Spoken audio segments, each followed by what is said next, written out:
Assalamualaikum warahmatullahi wabarakatuh.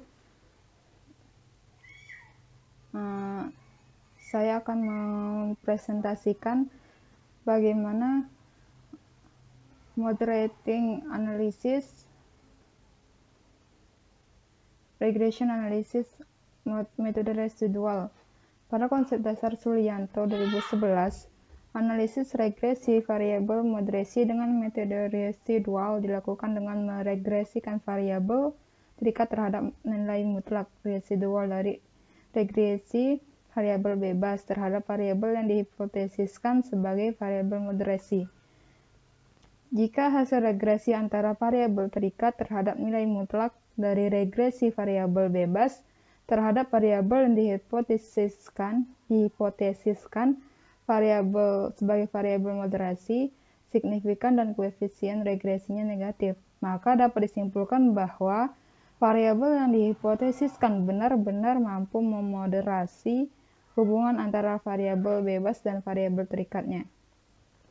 Metode ini lebih relatif rumit dibandingkan metode interaksi dan selisih mutlak. Namun metode ini terbebas dari gangguan multikolinearitas karena hanya menggunakan satu variabel bebas saja. Ya, selanjutnya bagaimana variabel ini dapat dari data tersebut? Dari data-data ini kita akan menguji bagaimana variabel moderasinya dikatakan variabel atau tidak. Jika dinyatakan variabel adalah variabel yang mempunyai koefisien bernilai negatif dan nilai signifikansinya harus lebih kecil dari 0,05. Dari data-data ini kita sudah salin bahwa langkah-langkahnya sebagai berikut. Klik Analyze, Regression, Linear. Nah, dependennya kita isi Z yaitu variabel kualitas pelayanan. Independennya X1, persepsi kualitas produk. Save. Centang and standardize, continue.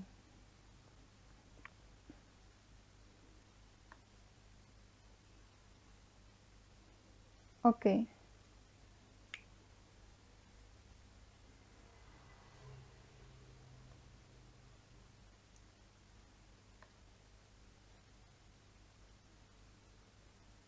Sebelumnya saya sudah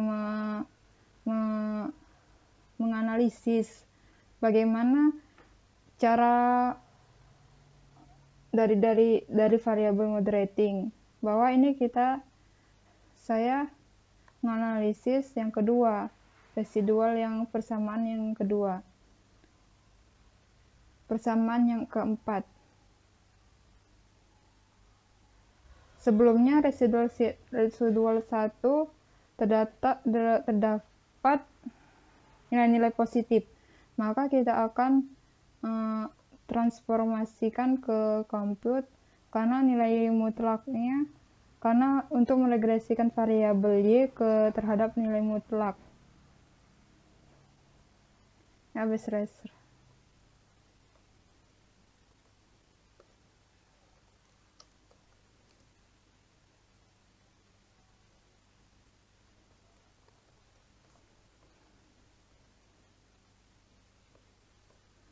Standardized.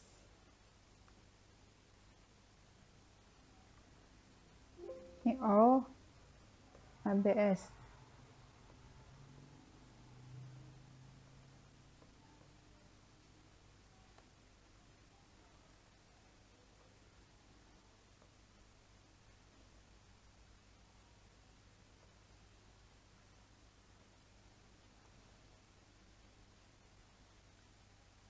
Oke.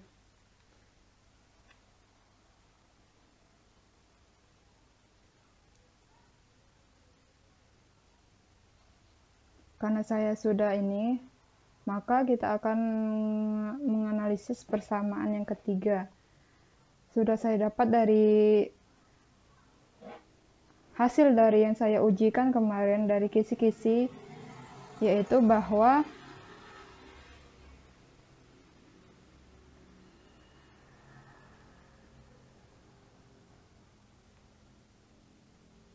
dari persamaan regresi itu yaitu Y ini adalah variabel terikat dan X variabel bebas, Z variabel hipotesiskan sebagai variabel moderasi, E nilai residual mutlak atau nilai absolut. Inilah dari susunan hipotesis dalam penelitian yaitu MRA residual 1. Dari persamaan 2, kita akan uji hasil bahwa dari data di atas, dari data ini, bahwa kualitas pelayanan bukan variabel moderating, karena bagi persepsi kualitas produk dalam mempengaruhi citra merek. Karena kualitas pelayanan merupakan variabel moderating bagi bagaimana kita mengetahui apakah variabel memperkuat atau variabel memperlemah. Dari tabel yang standardized-nya nilainya positif, dari persepsi kualitas produk, variabel bebasnya bernilai positif, dan variabel signifikansinya lebih kecil dari 0,05. Dari nilai variabel moderating ini memperkuat variabel bebas, memperlemah, dan dalam mempengaruhi citra merek. Dapat dijabarkan bahwa unstandardized-nya merupakan variabel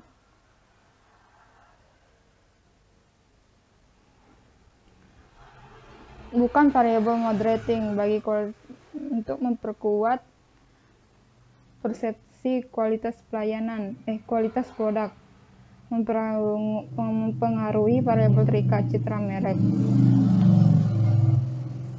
bahwa citra merek bukanlah variabel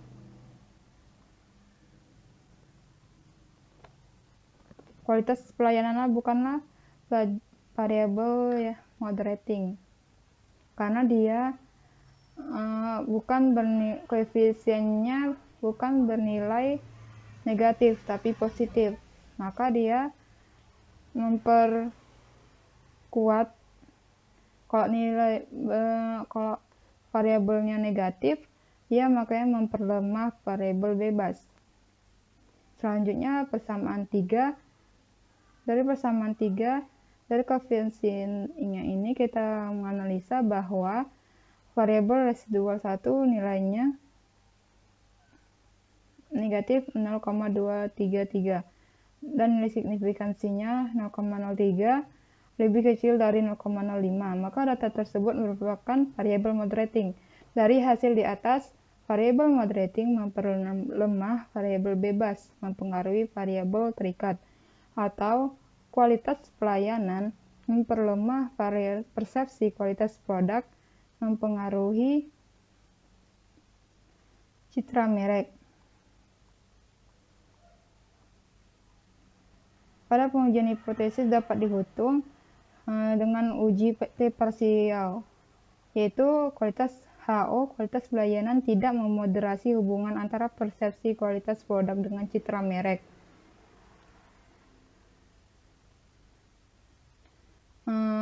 HA, kualitas pelayanan memoderasi hubungan antara persepsi kualitas produk dengan citra merek. Dari pengujian reliabilitas dan validitas, saya akan simpulkan bahwa jika dilihat dari hasil-hasil analisis menggunakan SPSS pada tabel di atas, maka nilai Cronbach alpha sebesar 0,113.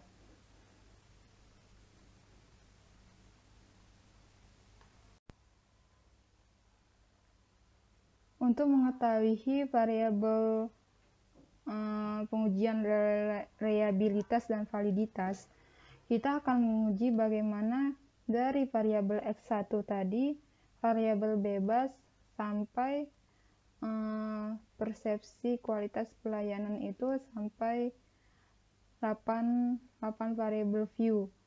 Maka dari itu, dari data yang kita ambil adalah dari variabel data tersebut. Sekarang kita akan mengetahui pengujian variabel reliabilitas dan validitas. Dari hasilnya bahwa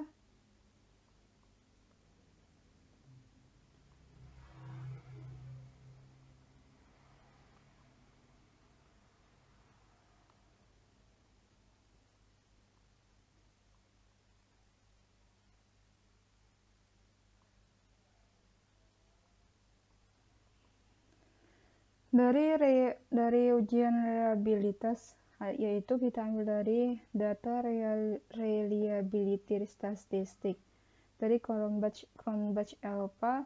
Jika dilihat dari hasil di atas, maka nilai Cronbach alpha sebesar 0,113. Maksudnya dari keseluruhan pertanyaan tidak reliable karena lebih kecil dari nilai standarnya, yaitu 0,8. Jumlah item N-nya yaitu sebesar 9. Interpretasi bagian validitas, jika dilihat dari hasil pada kolom correlated item total correlation lebih kecil dari 0,240.